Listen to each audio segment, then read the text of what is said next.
বড় ভাইয়ের মৃত্যুতে দেশে আসতেই বাবার চাপের মুখে বিয়ে করতে বাধ্য হলাম। সদ্য বিবাহিত হওয়া আমার বড় ভাইয়ের স্ত্রী নীরাকে বাবা এমনটা করবে জানলে দেশেই আসতাম না। নিজেকে গুছিয়ে নিতে চেয়েছিলাম, কিন্তু তার আগেই এত বড় একটা ঝড় বয়ে যাবে জীবনের ওপর দিয়ে ভাবতেই পারিনি। 8 মাস আগেই ভাইয়া নীরাকে বিয়ে করে। এর 2 মাস পরই আমি বিদেশে চলে যাই।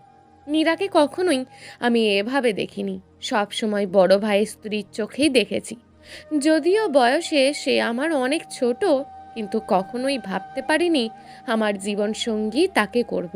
কিন্তু বাবার সম্মানের দিকে চেয়ে সব মেনে নিতে বাধ্য হলাম। বাসর ঘরে নীরা একা একা বসে আছে, আর আমি ছাদে বসে ভাবছি আমার জীবনটা শেষ হয়ে গেল এভাবে, বাবার মুখের দিকে তাকিয়ে।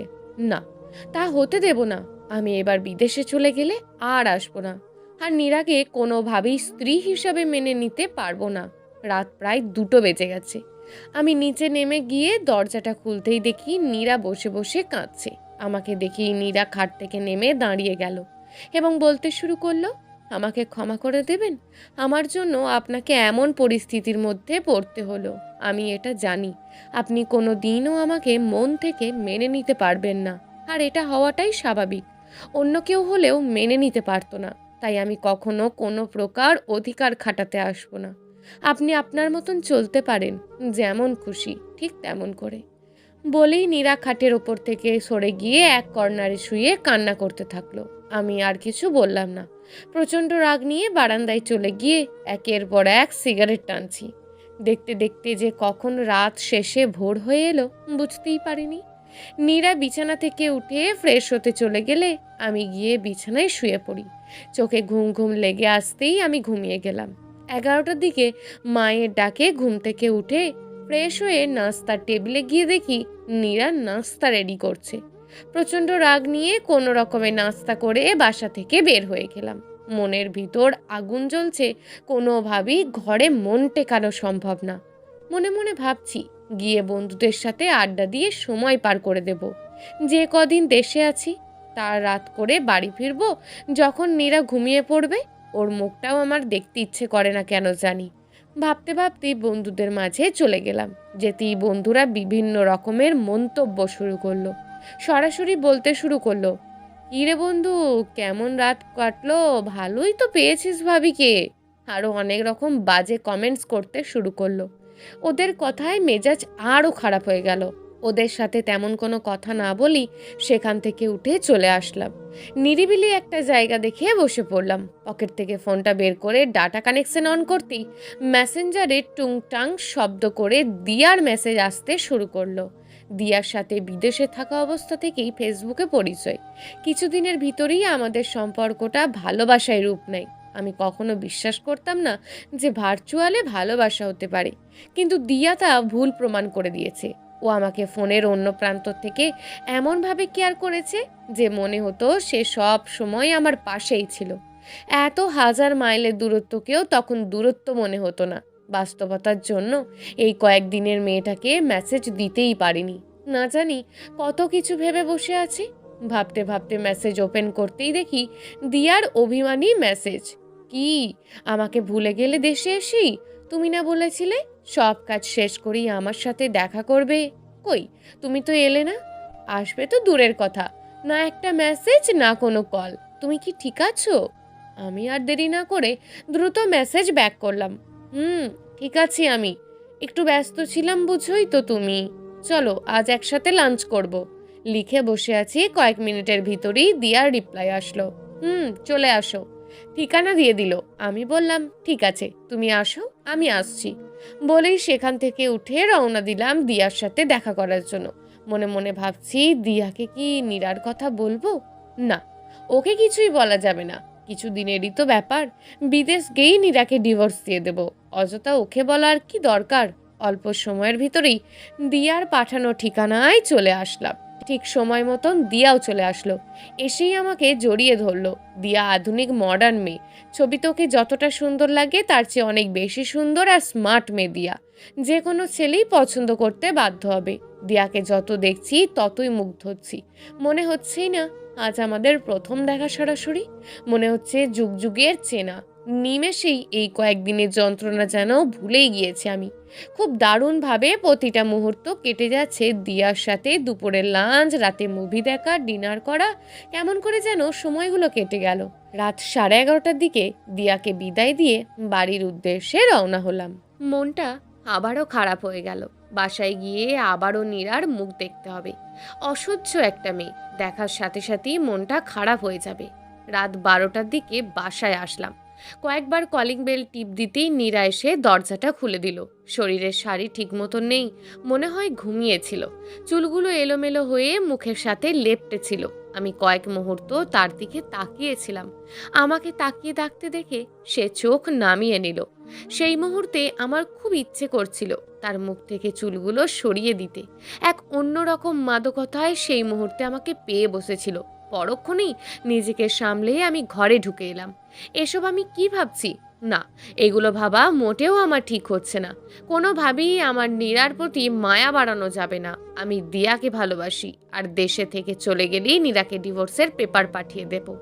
ভাবতে ভাবতে ওয়াশরুমে চলে গেলাম। ফ্রেশ হয়ে আসতেই নীরা বলল, টেবিলে খাবার দিয়েছি, খেয়ে নিন। আমি বললাম, আমি খেয়ে এসছি। নীরার মুখটা কেমন যেন ফ্যাকাশে হয়ে গেল। সে কিছু বলতে চেয়েও থেমে গেল। তারপর খাবারগুলো ঢেকে রেখে এসে বিছানার এক কর্নারে গিয়ে শুয়ে পড়ল। আমি আমার মতন বিছানায় শুয়ে শরীরের চাদর টেনে নিলাম।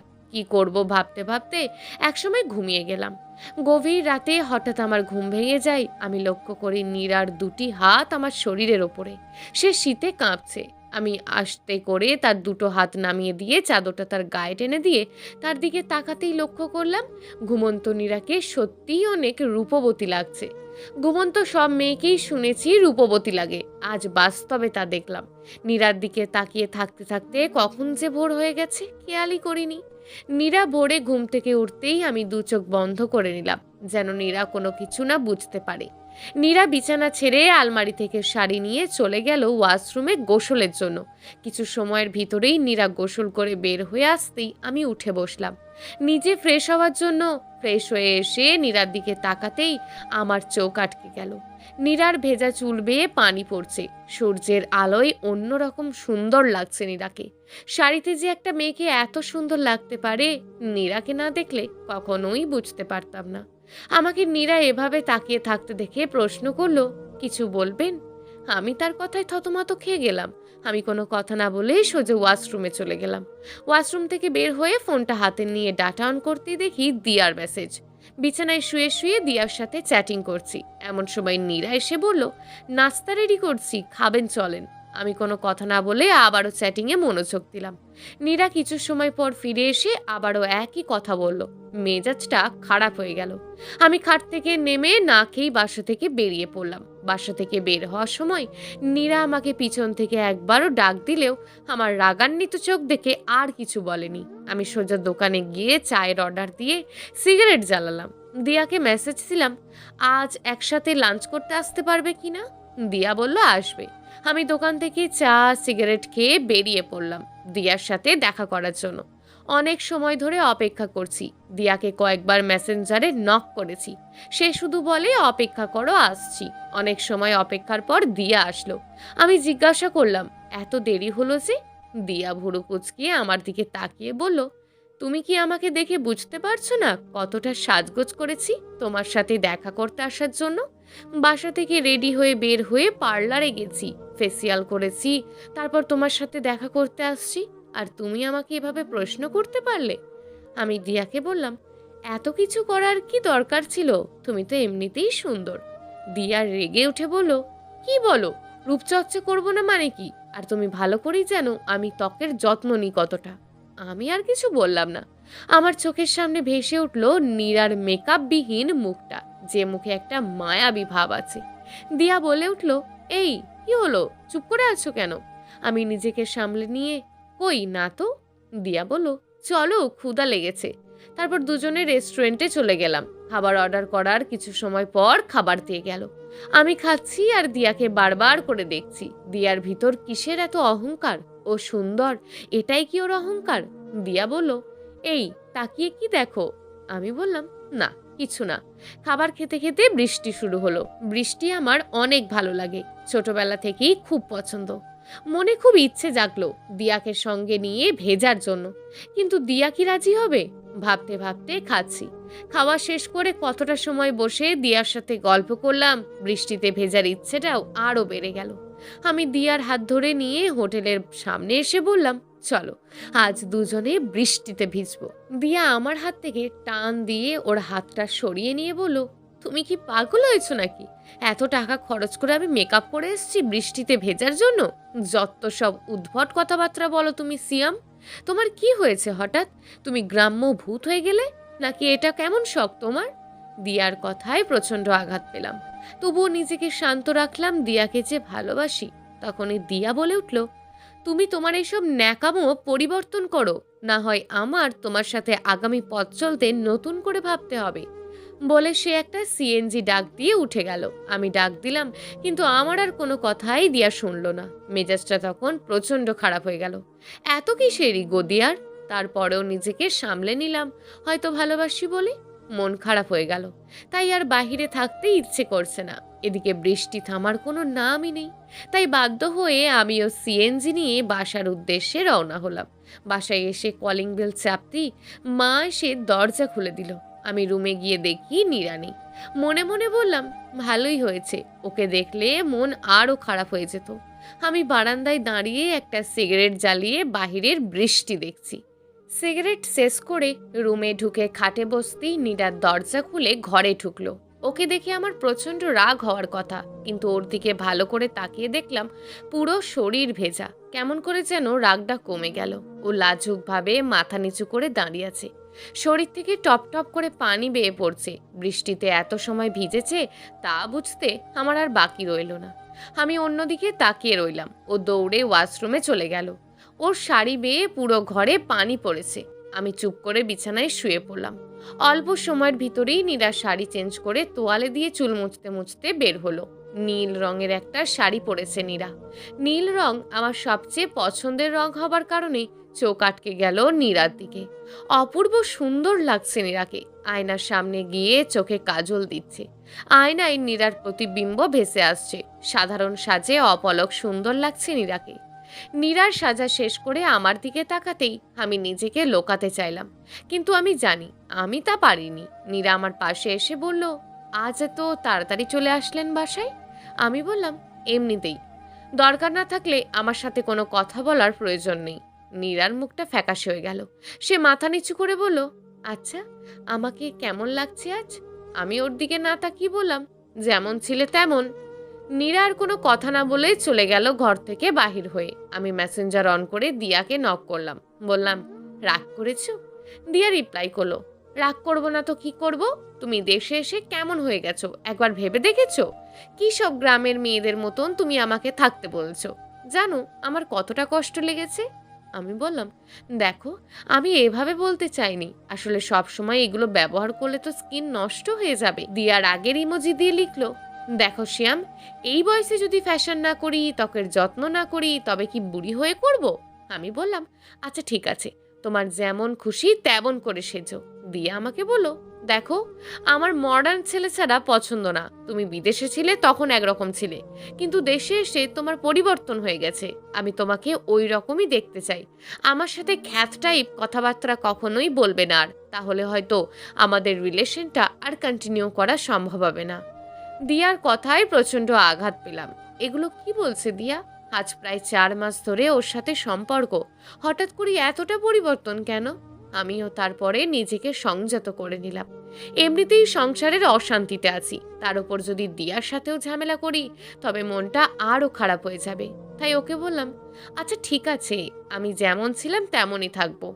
দিয়া একটা হাসির ইমোজি দিল। এর মাঝে নীরা নাস্তা নিয়ে ঢুকলো। আমি খেয়াল করে দেখলাম আমার প্রিয় লুচি আর আলুর দম নিয়ে এসছে। আমার অসম্ভব প্রিয় একটা খাবার। এই বৃষ্টির দিনে এমন নাস্তা মানি জিভে জল চলে আসলো। নীরা নাস্তাগুলো এগিয়ে দিল। আমি কোনো কথা না বলে খেতে শুরু করলাম। খাবারের টেস্ট আজ অন্যরকম লাগছে। মায়ের হাতের লুচি আর আলুর দম অনেক প্রিয় আমার, তাই তার হাতের লুচির স্বাদ আমি কখনোই ভুলতে পারবো না। আমি নীরাকে প্রশ্ন করলাম, লুচি কি তুমি বানিয়েছো? নীরা মাথা নেড়ে বলল, হ্যাঁ আমি বানিয়েছি। আমি বললাম, খুব ভালো হয়েছে। নীরা একটা লাজুক হাসি দিল। আমি বললাম, এটা আমার খুবই প্রিয় একটা খাবার। নীরা মাথা নেড়ে বলল, জানি। কে বলেছে? আপনার ভাইয়ের জন্য যখন বানাতাম তখন সে খেতে খেতে বলতো আপনার খুব পছন্দের খাবার লুচি। এর জন্য নাকি ছোটবেলায় দুই ভাই অনেক ঝগড়াও করতেন। সেই মানুষটা আপনাকে অসম্ভব ভালোবাসতো। বলতে বলতে দেখলাম নীরার চোখের কোণে পানি চলে এসছে। নীরার চোখের পানি লুকাতে হয়তো দৌড়ে চলে গেল বারান্দায়। পুরনো দিনগুলির কথা মনে পড়ে গেল। দুই ভাই কতই না মজা করতাম। দুজনের সব কিছু একই রকম লাগতো। জামা কাপড়, খাবার সবকিছু দুই ভাইয়ের একই রকম থাকতো ছোটবেলা থেকে। নীরার মন খারাপ হয়ে গেছে হয়তো ভাইয়ার স্মৃতি মনে পড়াতে। ভাবতে ভাবতে কেন জানি বারান্দায় নীরার পাশে দাঁড়াতে খুব ইচ্ছে করলো। খাট থেকে নেমে আমিও গিয়ে দাঁড়ালাম বারান্দায় নীরার দিকে। নীরার চোখ বেয়ে টপ টপ করে পানি পড়ছে। কেন জানি প্রচন্ড রাগ হচ্ছিল। আমার কাছে মনে হচ্ছে ন্যাকা কান্নাকাটি করছে নীরা। কিছু বলতে যাব, এমন সময় নীরা বলে উঠল, আসলে আমার জন্য আপনার জীবনটা এমন হয়ে গেছে, কিন্তু আমি কখনোই চাই না আপনার জীবনটা এমন হোক। আমি চাই আপনি সুখের সংসার করেন। আমি আপনার জীবনে কখনোই বাধা হয়ে আসবো না। সবার জীবনে স্বপ্ন থাকে, আমারও ছিল। একটা সুখের সংসার হবে, স্বামীর ভালোবাসা থাকবে সেখানে, একটা ছোট্ট বাচ্চা হবে, পুরো বাড়ি হাসি খুশি আর দুষ্টুমিতে মাতিয়ে তুলবে। দিন শেষে স্বামী ক্লান্ত শরীরে আসবে, আমি তার জন্য এক গ্লাস শরবত বানিয়ে নিয়ে গিয়ে শাড়ির আঁচল দিয়ে মুখটা মুছে দিতে দিতে বলবো, খুব ক্লান্ত দেখাচ্ছে তোমায়, শরবতটা খেয়ে ফ্রেশ হয়ে রেস্ট নাও। সে আমায় জড়িয়ে ধরে বলবে, তোমাকে দেখার পর সব ক্লান্তি চলে গিয়েছে, চলো তোমাকে কাজে সাহায্য করি। সবকিছু ঠিক মতোই চলছিল। খুব ভালোবাসতো আমাকে আপনার ভাই, কিন্তু ওপরওয়ালা হয়তো সে সুখ আমার কপালে রাখেনি। কিন্তু আমি চাই না আমার জন্য আপনার স্বপ্নগুলো হারিয়ে যাক।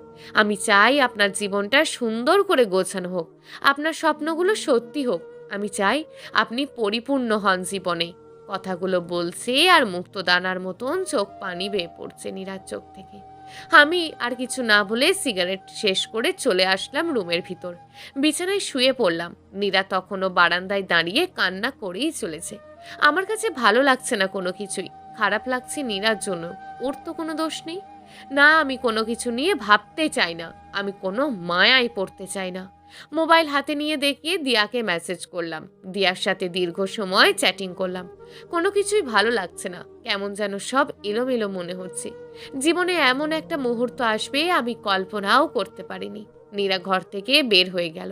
বাহিরে তাকিয়ে দেখি তখনও বৃষ্টি হচ্ছে। আমি দু চোখ বন্ধ করে কত সময় শুয়েছিলাম মনেই নেই। হঠাৎই নীরার ডাকে চোখ মেলে তাকালাম। চলেন, খাবার দেওয়া হয়েছে, খাবেন। আমি আর কোনো কথা না বলে ওর সাথে চলে গেলাম খাবার খেতে। গিয়ে দেখি টেবিলে খাবার রাখা, তাই তাড়াতাড়ি খেতে বসে গেলাম। কয়েকবার খাবার মুখে দেওয়ার পর বাবা খেতে বসলো। খাবার খেতে খেতে বাবা বলল, সিয়াম, বৌমাকে নিয়ে কয়েকদিন শহরের বাহির থেকে ঘুরে আয়, ভালো লাগবে। কথাটা শুনে যেন আমার মাথাটা চক্কর দিয়ে উঠল। মুখে আর খাবার যাচ্ছে না। মনে হচ্ছে এক্ষুনি খাবারের প্লেটটা ছুঁড়ে ফেলে দিই। ব্যাপারটা হয়তো নীরা বুঝতে পেরেছিল, তাই বাবাকে বলল, না বাবা, আমার শরীরটা ভালো না, আমি এখন কোথাও যেতে পারবো না। আর উনি আছে আর কিছুদিন তো দেশে, তাই এখানেই সবার সাথে থাকুক। নীরার কথা শুনে বাবার কিছু বললেন না। আমি মনে মনে বড্ড বেঁচে গেলাম। বাবার উপর যতই রাগ হোক না কেন, শ্রদ্ধার কারণে বাবার মুখের ওপর তো কোনো কিছু বলার সাহস তো আমার মধ্যে নেই। আমিও আর কোনো কথা না বলে খাবার শেষ করে রুমে চলে আসলাম। নীরা কিছু সময় পর এসে বিছানায় শুয়ে পড়ল। আমি বারান্দায় গিয়ে কিছু সময় দাঁড়িয়ে চিন্তা করতে শুরু করলাম, যত দ্রুত সম্ভব আমাকে দেশ ছেড়ে চলে যেতে হবে। কোনোভাবেই আমার পক্ষে নীরাকে নিয়ে সংসার করা সম্ভব না। দিন যত যাবে হয়তো নীরার প্রতি আমার মায়া বাড়বে। আমি দুর্বল হয়ে যেতে পারি ওর ইমোশনের কাছে। না, তা কখনোই হতে দেওয়া যাবে না। আমি দিয়াকে ভালোবাসি, আর দিয়া সব দিক থেকে ওর চেয়ে ভালো, সুন্দরী, শিক্ষিত, স্মার্ট। বারান্দা থেকে ঘরে চলে আসলাম। এসে দেখি নীরা ঘুমিয়ে পড়েছে। শাড়িটা ওর শরীরে ঠিক মতন নেই। আমি কোনো রকমে দ্রুত ওর আঁচলটা ঠিক করে দিতে যাব, তখনই নীরা চোখ মেলে তাকালো। আমি হাতটা সরিয়ে নিলাম। নীরা ব্যাপারটা খেয়াল করতে পেরে নিজেই শাড়িটা ঠিক করে শুয়ে পড়লো। আবার আমিও অন্যদিকে ঘুরে শুয়ে পড়লাম। নীরা বলে উঠল, চাদরটা শরীরে টেনে নিন, খুব ঠান্ডা পড়েছে। আমি নীরার কথায় কোনো কর্ণপাত না করে চুপ করে শুয়ে থাকলাম। কিছু সময় পর নীরা নিজেই চাদরটা আমার শরীরে টেনে দিতেই ওর হাতের কাঁচের চুড়ির শব্দ আমার কানে ভেসে আসলো। নীরব ঝিরঝির বৃষ্টির শব্দের সাথে ওর চুড়ির শব্দটা খুব দারুণ লাগলো। অন্যরকম একটা ভালো লাগা সৃষ্টি হলো মনের ভিতর। আমি নীরার জায়গায় দিয়াকে চিন্তা করতে শুরু করলাম। আচ্ছা, দিয়াকে কি চুড়িতে এত সুন্দর লাগবে? পরক্ষণেই চিন্তা করলাম, আমি এসব কি ভাবছি? দিয়া একজন আধুনিক মেয়ে, আর আমিও আধুনিক ছেলে। এসব চিন্তা করা মোটেও ঠিক না। দিয়া ঠিকই বলে, দেশে এসে আমার কেমন যেন পরিবর্তন হয়ে যাচ্ছে। ভাবতে ভাবতে একসময় ঘুমিয়ে পড়লাম। ঠান্ডার বৃষ্টির কারণে খুব ভালো ঘুম হলো। অনেক দেরিতে ঘুম ভাঙলো। ঘুম থেকে উঠে দেখি বৃষ্টি নেই। সূর্যের আলো জানালা দিয়ে ঘরে প্রবেশ করছে। নীরাকে দেখলাম না বিছানায়, তার মানে ও আগেই উঠে গেছে। আমিও বিছানা ছেড়ে ওয়াশরুমে গিয়ে ফ্রেশ হয়ে নিলাম। ফ্রেশ হয়ে বের হতেই নীরা বলল, নাস্তা রেডি করছি, এসে খেয়ে নিন। যতটুকু পারলাম খেয়ে বাসা থেকে বের হয়ে পড়লাম। বন্ধুদের সাথে রাগ করে কি থাকা যায়? আমিও পারলাম না। আর বন্ধুরাও তো ওই দিন ঠিকই বলেছিল, বন্ধুরা অনেক কিছুই বলতে পারে। নতুন বিয়ে করার পর বন্ধুরা অনেক রকম মজা করতেই পারে, কিন্তু ওরা তো জানে না আসলে আমি যে কতটা সমস্যার মধ্যে আছি। ভাবতে ভাবতে বন্ধুদের ফোন দিতে শুরু করলাম। অল্প সময়ের ভিতরে সব বন্ধুরা চলে আসলো। সবাইকে নিয়ে আড্ডা দিলাম। সবাই মিলে প্ল্যান করলাম ঘুরতে যাব, মজা করব, আর আমাকে নাকি পার্টি দিতে হবে। আমিও মন ভালো করার জন্য রাজি হয়ে গেলাম। সবাই মিলে ডিসিশন নিলাম কোনো রিসর্টে যাব। যেমন ভাবা তেমন কাজ। মনকে ফুরফুরে করতে চলে এলাম একটা রিসর্টে। সারাদিন ঘোরাঘুরি মজা মাস্তি করলাম সবাই। বাসায় ফিরে আসতে আসতে রাত প্রায় 12:30 বেজে গেল। কলিং বেল দিতেই নীরা এসে দরজা খুলে দিল। আমি সোজা রুমে ঢুকে গেলাম। নীরাও পিছু পিছু আসলো। এসে বলল, খাবেন না? আমি বললাম, খেয়ে এসেছি, তুমি খেয়ে নাও। নীরা রুম থেকে বের হয়ে গেল। আমি ওয়াশরুমে চলে গেলাম। ওয়াশরুম থেকে বের হয়ে এসে দেখি নীরা শুয়ে আছে। আমি জিজ্ঞেস করলাম, খেয়েছো? নীরা মাথা নাড়িয়ে বলল, না। আমি আর কিছু বললাম না। বিছানায় শুয়ে শুয়ে দিয়ার সাথে চ্যাটিং করছি। অনেকক্ষণ চ্যাটিং এর পর দিয়াকে বললাম, চলো কাল কোথাও ঘুরতে যাই। দিয়া বলল, না, সম্ভব না, কাল আমার পরীক্ষা আছে ভার্সিটিতে, অন্য কোনো দিন যাব। আমি বললাম, আচ্ছা ঠিক আছে। এরপর কিছু সময় চ্যাটিং করে দিয়াকে বললাম, শুয়ে পড়ো, কাল পরীক্ষা, রাত জাগতে হবে না। বলে আমিও শুয়ে পড়লাম। সকালে ঘুম থেকে উঠতে উঠতে অনেক বেলা হয়ে গেল। নীরা চা নাস্তা করে দিল। আমি খেয়ে বন্ধুদের সাথে আড্ডা দিতে চলে গেলাম। আর নীরাকে বললাম ফিরতে রাত হবে, খেয়ে নিতে। ও কিছু বলল না। বন্ধুদের সাথে আড্ডা দিতে গল্প করতে দুপুর হয়ে গেল। সবাই মিলে দুপুরে লাঞ্চের জন্য একটা রেস্টুরেন্টের দিকে রিক্সা নিয়ে যাচ্ছি। এমন সময় দেখলাম দিয়াকে। দিয়া রিক্সা নিয়ে যাচ্ছে, কিন্তু ওর ভার্সিটি তো অন্যদিকে। আমি পকেট থেকে ফোন বের করে দিয়াকে কল দিলাম। দিয়া ফোন ধরতেই আমি জিজ্ঞেস করলাম, ভার্সিটিতে গেছো? দিয়া বলল, হ্যাঁ, এই তো ভার্সিটির সামনে। কথাটা শুনে আমি যেন আকাশ থেকে পড়লাম। দিয়া এভাবে আমাকে মিথ্যা বলতে পারলো? কিন্তু কেন মিথ্যা বলা? আমি কখনো ভাবতেও পারিনি দিয়া এমনটা করতে পারে। আমাকে এর কারণ খুঁজে বের করতেই হবে। বন্ধুদের বললাম, তোরা লাঞ্চ কর, আমি একটু আসছি। বলি দিয়ার পিছু নিলাম। দিয়া রিক্সা গিয়ে থামলো একটা মার্কেটের সামনে। আমিও একটু দূরে আমার রিক্সাটাকে থামাতে বললাম। দিয়া দাঁড়িয়ে থাকা অবস্থায় একটা কালো রঙের গাড়ি এসে থামলো।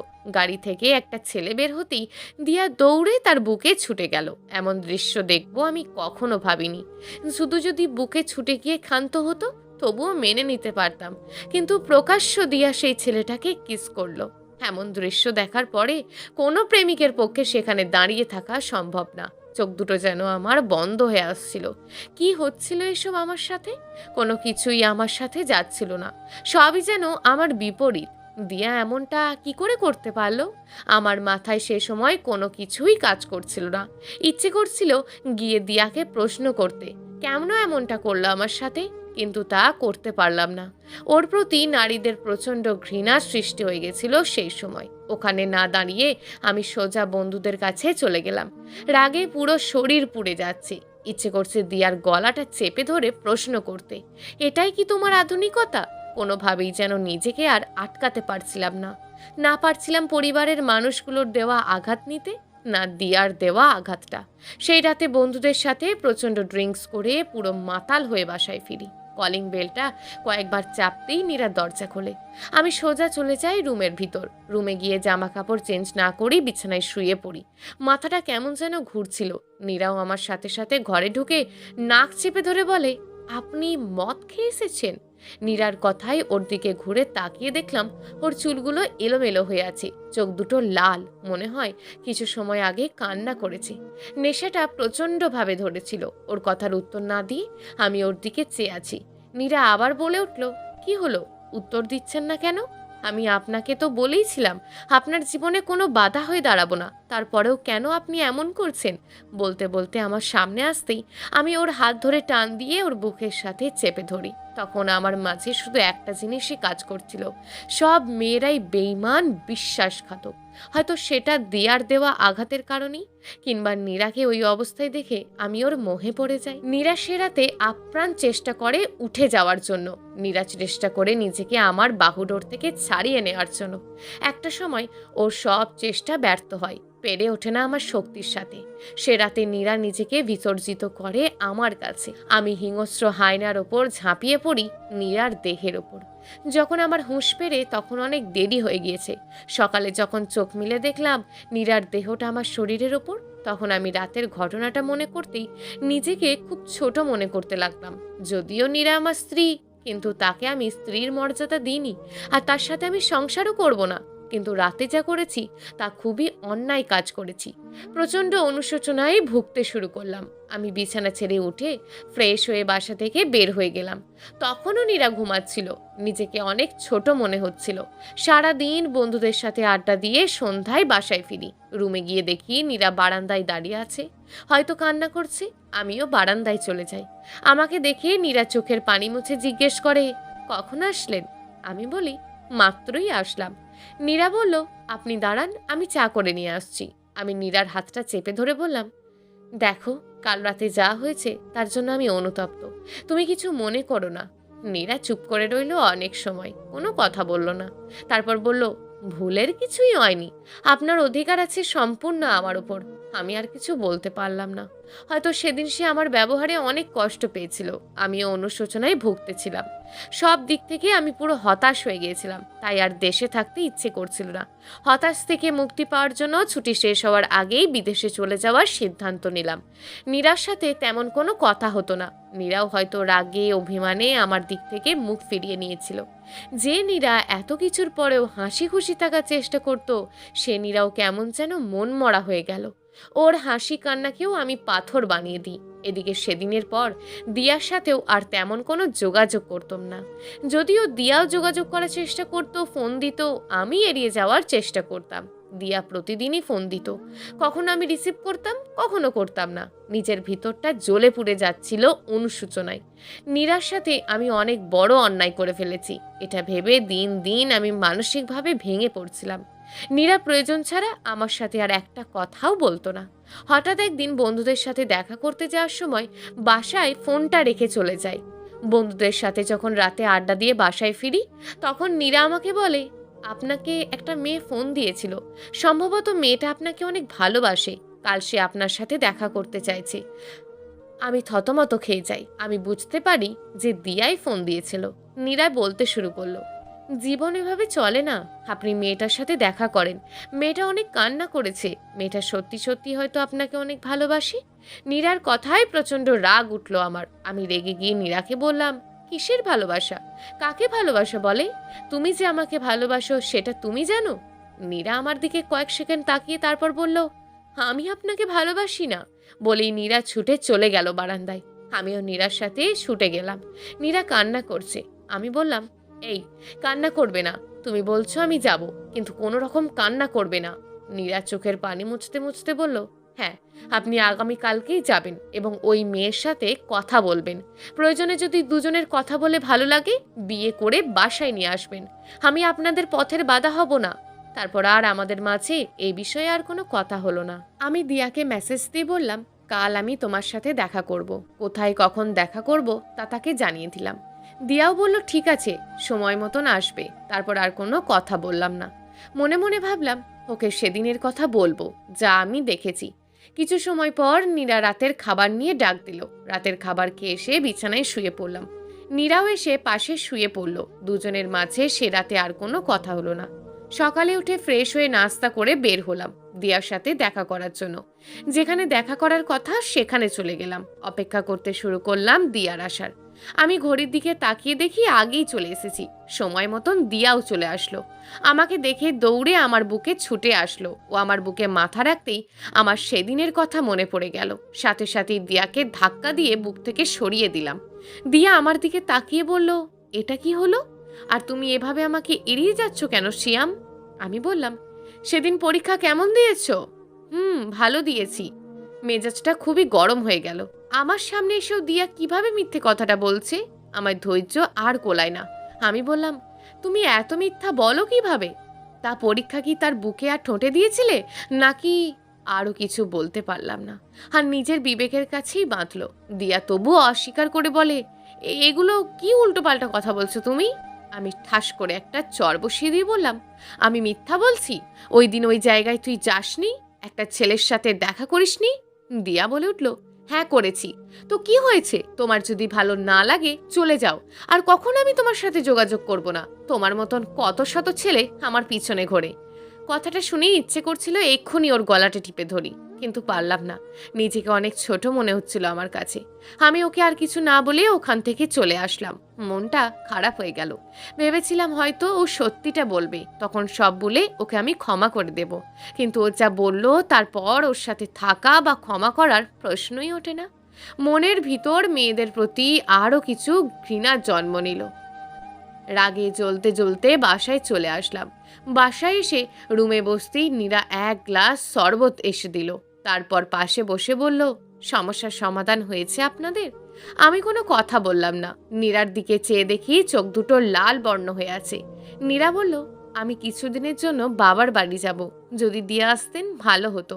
আমি বললাম, ঠিক আছে, তুমি রেডি থেকো, বিকেলে তোমায় দিয়ে আসবো। সেদিন বিকেলে নীরা তার বাবার বাড়িতে দিয়ে আসি, আর এদিকে বিদেশে যাওয়ার জন্য আমি প্রস্তুতি নিতে থাকি। অল্প কিছুদিনের ভিতর বিদেশে যাওয়ার সমস্ত ব্যবস্থা হয়ে যায়। যাওয়ার আগে বাবা মা বলেন নীরাকে বাড়িতে নিয়ে আসতে। আমি যেদিন চলে যাব তার আগের দিন নীরাকে আমাদের বাড়িতে নিয়ে আসি। পরদিন আমার ফ্লাইট রাত 11:30টায়। 9টার সময় বাসা থেকে বের হয়ে যাব। নীরার সাথে এর মাঝে আমার খুব একটা কথা হতো না। সবার কাছ থেকে আমি বিদায় নিয়ে নিলাম। বাড়ি থেকে বের হওয়ার আগে নীরার কাছে গেলাম বিদায় নিতে। ওর প্রতি সবচেয়ে বেশি অন্যায় করেছি আমি, তবুও শেষবারের মতন বিদায় তো আমাকে নিতেই হবে। নীরা বারান্দার গ্রিলটা ধরে দাঁড়িয়েছিল। আমি যেতেই ও চোখের পানি মোছার ব্যর্থ চেষ্টা করলো। তারপর মুখে একটা মলিন হাসি ফুটিয়ে বলল, আর কি আমাদের দেখা হবে? কথাটা শুনে আমার বুকটা কেঁপে উঠল, কিন্তু কোনো উত্তরই আমি নীরাকে দিতে পারলাম না। এর কোনো উত্তর সেদিন আমার কাছে ছিল না, কারণ আমি যে নিয়ত করেছিলাম আমি আর দেশে আসব না। নীরা আমার নীরবতা দেখে বলল, আপনি হয়তো কোনো একদিন দেশে আসবেন, কিন্তু সেই দিনটা হয়তো অনেক দেরি হয়ে যাবে। আমি নীরার কথাই সেদিন ভেবেছিলাম হয়তো আমি চলে যাওয়ার পর ও বাবার বাড়ি চলে যাবে, কিংবা নতুন করে কাউকে বিয়ে করে সংসার করবে। তাই মনে মনে একটু হেসেছিলাম। আর কোনো কথা না বলে আমি বাড়ি থেকে বের হয়ে গেলাম। নীরার চোখের জল সেদিন আমায় আটকাতে পারেনি। আমি বিদেশের মাটিতে গিয়ে সবার সাথে যোগাযোগ বন্ধ করে কাটিয়ে দিলাম জীবন থেকে 5টি বছর। সবাইকে সংসারে ভুলে যাওয়ার জন্য ক্লাব পার্টি এমন কোনো কিছু বাদ ছিল না যা আমি করিনি। কিন্তু 5 বছরে সেসব করে ক্লান্ত হয়ে আমি বুঝতে পারি আমি আর পারছি না। মায়ার টানে, ভালোবাসার টানে একটা সুখের সংসারের আশায় আমি আবারও ফিরে আসি দেশে। কলিং বেল চাপতেই ছোট্ট একটা বাচ্চা মেয়ে দরজা খুলে দেয়। চোখ দুটো ঠিক নীরার মতন। কোলে তুলে নিয়ে বলি, মামনি, তোমার নাম কি? মেয়েটা একটা হাসি দিয়ে বলল, আমার নাম মায়া। ততক্ষণে বাবা মা চলে আসলো। বাবা মা আমাকে দেখে কান্না করে দিল। আমি বাবাকে জড়িয়ে ধরে বললাম, বাবা, আমাকে ক্ষমা করে দাও, আমি অনেক ভুল করেছি। বাবা বললেন, তুই এসেছিস এতেই আমি খুশি, শান্তিতে মরতে পারবো। আমি বলি, বাবা এসব কি বলো? মা, নীরা কোথায়? মা কোনো কথা না বলে চুপ করে রইল। মায়ের চুপ করে থাকাটা আমার বুকের ভিতরটা মোচড় দিয়ে উঠল। তবে কি সত্যিই নীরা বাড়ি থেকে চলে গেল? মাকে বললাম, মা, এই মেয়ে কে? মা চুপ করে ঘরের দিকে চলে গেল। আমি মায়াকে নিয়ে আমার ঘরে যেতেই মা একটা ডায়েরি এনে হাতে দিয়ে বলল, তোর সাথে যোগাযোগ করার অনেক চেষ্টা করেছি, কিন্তু পারিনি। নীরা তোর জন্য এই ডায়েরিটা রেখে গেছে বলে মা রুম থেকে চলে গেলেন। আমি ডায়েরিটা খুলে পড়তে শুরু করলাম, যেখানে চিঠির মতন সব লিখে গেছে নীরা। ডায়েরিতে লেখা ছিল, সিয়াম, আপনি চলে গিয়ে আর কোনো যোগাযোগ রাখেননি বাড়ির কারোর সাথে, তাই কথাগুলো আমি এখানেই লিখে রাখছি। যদি কখনো ফিরে আসেন আর আমাকে না পান, তবে এই ডায়েরি আমার না বলা কথাগুলো বলে দেবে। আপনার সাথে আমার 1 মাস 17 দিনের ছোট্ট একটা সংসার ছিল, তাকে হয়তো আমাদের সংসার বলা যায় না, শুধুই আমার সংসার বলা যায়। তবে যদি কখনো ফিরে আসেন আর একসাথে সংসার করি, তবে সেটা হবে আমাদের সংসার। আপনি চলে যাওয়ার 1 মাস পর আমি অনুভব করি আমার মাঝে অন্য কারোর অস্তিত্বের। কোনো মেয়ের জীবনে এর চেয়ে আনন্দের আর কোনো মুহূর্ত থাকতেই পারে না। কিন্তু আমার জন্য তা আনন্দের হলো না, কারণ আপনি তো আমার পাশেই নেই। প্রতিটা মেয়েই হয়তো চায় তার স্বামীকেই খবরটা প্রথম দিতে, কিন্তু আমি অভাগী, তা পারলাম না। কারণ আপনি তো কখনো আমাকে মন থেকে মেনেই নেননি, আর কোনো যোগাযোগও রাখেননি। দেখতে দেখতে আমার পেটে বড় হয়ে উঠছে আপনার সন্তান। আমার খুব আনন্দ লাগছে, যা কাউকে বলে বোঝাতে পারবো না। এই একটা স্বপ্ন আমি যে কতদিন দেখেছি, ছোট্ট একটা বাচ্চা পুরো বাড়ি ঘুরে বেড়াবে, আর আমি তার পিছন পিছন ছুটে তাকে খাইয়ে দেব। সেই ইচ্ছেটা আমার পূর্ণতা পাবে। দেখতে দেখতে তার বয়স 7 মাস। ডাক্তারের কাছে গিয়ে চেক আপ করেছি। ডাক্তার বলেছে আপনার একটা রাজকন্যা আসবে পৃথিবীতে। আচ্ছা, ওই রাজকন্যার মুখের দিকে তাকিয়ে তো আমাকে ভালোবাসবেন, ভালো না বেসে যাবেন কোথায়? সেজন্যই তো মেয়ের নাম ঠিক করে রেখেছি মায়া। ওর মায়া মাখা মুখ দেখে হলেও আপনার আমাকে ভালোবাসতেই হবে। শ্যাম জানেন, যতদিন এগিয়ে আসছে আমার ততই ভয় লাগছে। আমি এই সময় সাহস দেওয়ার জন্য হলেও স্বামীদের স্ত্রীর পাশে থাকতে হয়, কিন্তু আমার পাশে আপনি নেই। এই কষ্টটা কাউকে বলে বোঝাতে পারবো না। প্রতিটা রাত নির্ঘুম রাত্রি, জানে সেই কষ্ট। শ্যাম হয়তো আর লিখতে পারবো না। কাল হয়তো পৃথিবীতে আপনার রাজকন্যা আসবে, জানি না আমি তার সাথে হেসে খেলে যেতে পারবো কিনা। যদি না পারি, তবে এর চেয়ে বেশি কষ্ট আর কি আছে তা আমি জানি না। আমি যদি না থাকি, তবে ফিরে এসে আপনার রাজকন্যাকে বলবেন তার মা তাকে পৃথিবীতে আনার জন্য অনেক সংগ্রাম করে হেরে গিয়েছে, কারণ তাকে তার মা অনেক ভালোবাসতো। এরপর ডায়েরিতে আর কিছু লেখা নেই। আমি মায়াকে জড়িয়ে ধরে হাউমাউ করে কান্না করে দিই সেদিন। কান্নার শব্দে বাবা মা ছুটে এসে বলেন, বাবারে, অনেক চেষ্টা করেছিলাম আমরা, কিন্তু পারিনি বাঁচাতে। ওপরবেলা হয়তো নীরাকে অনেক ভালোবেসেছিল, তাই তো পৃথিবীতে ওকে রেখে আর কষ্ট দিতে চায়নি। তাই তো তোর মেয়েকে পৃথিবীর বুকে এনে আলোর মুখ দেখিয়ে নিজে অন্ধকারের দেশে চলে গিয়েছে। আমার সব কথা যেন সেদিন ফুরিয়ে গিয়েছিল। নীরার ডায়েরিটা আর মায়াকে বুকে নিয়ে সেদিন থেকে কেটে গেল জীবন থেকে আরও 16টি বছর। আজ মেয়েকে বিয়ে দিয়ে অন্যের বাড়িতে পাঠিয়ে দিয়ে যখন একলা আকাশের নিচে বসে আছি, মনে হচ্ছে নীরা আকাশের তারাদের মাঝ থেকে আমার দিকে তাকিয়ে থেকে বলছে, কি কেমন লাগছে আপনার একলা জীবন? পারবেন তো কাটাতে বাকিটা দিনগুলো? আমি যে আজ সত্যি নিঃস্ব হয়ে গেলাম। কি করে বলবো নীরা, সত্যি আমি হেরে গেছি, আর পারছি না। তুমি আমায় ক্ষমা করে দিও। প্রিয় দর্শক, এই গল্পটা আপনাদের কেমন লাগলো তা অবশ্যই একটি কমেন্ট করবেন। আর যদি গল্পটা আপনাদের ভালো লেগে থাকে, তাহলে ভিডিওটিতে একটি লাইক করে দেবেন, এবং এই ধরনের ভিন্ন স্বাদের গল্প শোনার জন্য চ্যানেলটিকে অবশ্যই সাবস্ক্রাইব করে আমাদের সঙ্গে যুক্ত থাকুন।